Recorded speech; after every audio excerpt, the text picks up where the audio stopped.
Hammaga xayrli kun. Bugun biz mana ishimizning 4-kuni. Sukhoy montaj jarayonida kolbasa kleydan foydalanish usullaridan yana bittasi. Biz mana shunaqa foydalanamiz. Profilni osib olganmiz. Bizni endi toshni profilga yopishtirishda kolbasa kleydan mana bunaqa Akfix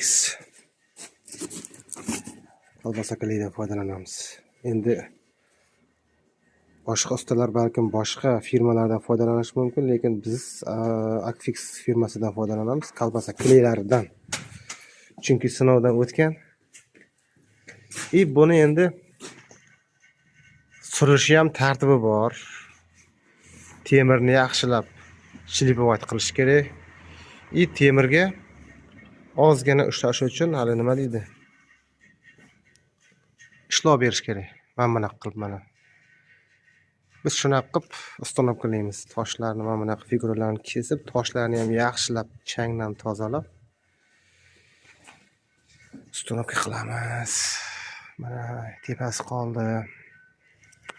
Mana shunaqa joylarga mana figuralarni kesib, tushirib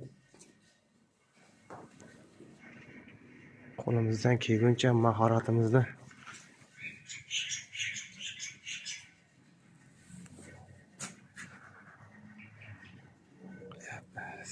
sog' bo'lasizlar, salomat bo'lasizlar. Kimgadir qiziq bo'lsa, pastdagi nomerlarga bog'lana olasizlar. Hammaga rahmat.